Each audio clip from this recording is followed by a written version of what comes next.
special commission during our Sunday worship today, where we're going to have a chance as a congregation to hear and pray for our students. Well, we'll all pray for you. Yes, thank you. I appreciate that. Long days. The older I get, the harder it is to go from 8 a.m. to midnight. Honey, you're just young. Although inevitably it will happen. We'll all be ready to go, and everybody else is like, Pastor, we got to take a break. I'm like, what are you talking about? We got things to do. We got places to be.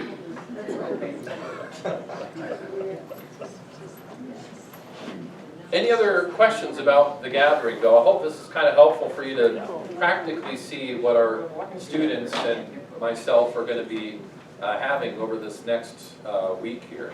Pastor, what was the YouTube? It's called? So the LCMS Youth Ministry. On the YouTube channel. Yes, the LCMS Youth Ministry channel has live streaming the events, and I think they'll have sessions, some of the gathering sessions and Bible studies available for view after it's done. And the other thing that I do want to point out is, at times in these sessions, sometimes there are like female-only spaces in the sense of, what are some unique issues that women are dealing with when it comes to life and faith. And the same thing for the guys. There are spaces for the men to go and deal with some unique issues. And then there are lots of things that just are for everyone. So there is a huge availability of almost everything that you can think of, from very sensitive topics to very in-depth philosophical science and everything in between. There's an opportunity for the students to be able to kind of pick and choose and find things that maybe they've had a question about but haven't had a chance to ask me or anybody else, but you can hide in the crowd a little bit. There's more people than just myself who are dealing with this issue. And so now it gives me the opportunity and freedom to be able to not feel alone, but to know that there are other people, which is, I think kids or adults, it's hard to face things when you feel like you're the only one. But if you know you're not the only one, which is one of the great benefits of the National Youth Gathering, then it allows for a much greater opportunity to really open up. Yes? Will Christina and Atlas get to go, or is there just too much No, going Christina on? that sounds like, you want to talk about purgatory. Yes. And Christina is an introvert, so just 20,000 people in general is a lot. And she loves Atlas.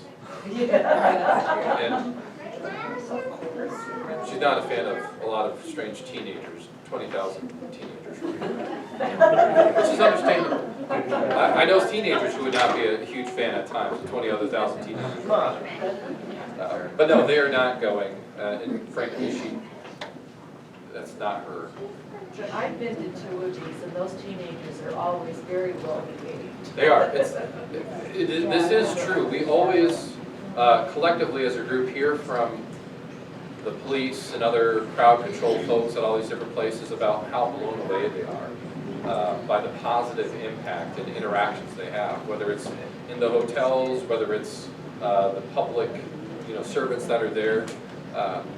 We inevitably always have incredible feedback. Everybody's perfect or perfectly behaved. That's just impossible. But that is something that the ministry office cultivates and even reminds during the course of the gathering that we got to be respectful. We, tip generously. Take good care of your room. Be respectful to folks who are helping with traffic crossings. We have people there. Be kind and respectful to other participants, to the vendors at all of these different places. Any other? Are all your meals provided that you have to see? So we have 2 meals that are definitely provided. The first one is our special gathering opportunity we have with just the Northwest District churches at the New Orleans Aquarium, where we basically have the whole space to ourselves for an evening. There's going to be scavenger hunts, games, dinners provided.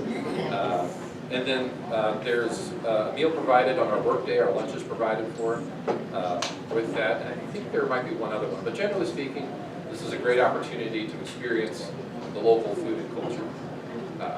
So, yeah, which is why I always remind the parents that when you're thinking about and planning for the gathering, it's not just about the fundraising for the registration and hotel and flights, it's about making sure we have enough pocket money. I'll make sure that nobody goes hungry. And that's happened last time where one of the kids insisted on blowing his budget on like unhealthy snacks, because our hotel was right by Walmart, and then souvenirs because he had never been to Texas before.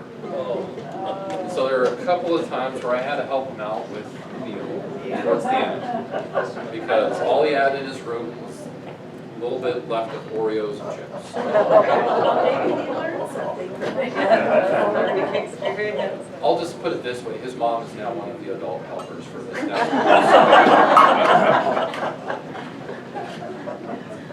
Any other questions on this though?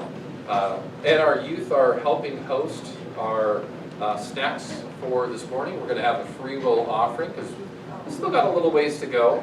And also just a reminder about some of the work parties that we're going to try to get that going this week a little bit here. But first and foremost, continued prayer. Prayer for our students, their families, prayer for all the participants coming from across the world, and especially the 18th and the 23rd when we're going to be making our way and traveling down there. But why don't we close together because we're running a little late with the word of prayer. Our Father, who art in heaven, hallowed be thy name.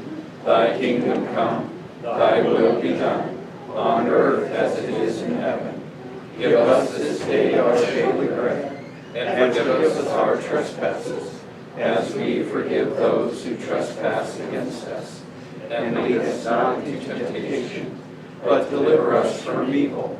For thine is the kingdom, and the power, and the glory, forever and ever. Amen.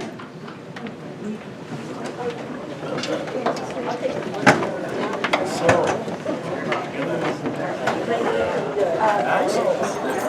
I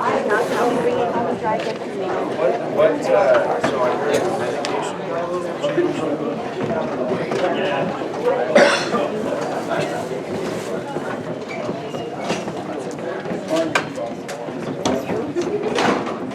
Sorry. Yeah. Oh. I just didn't respond very well to that.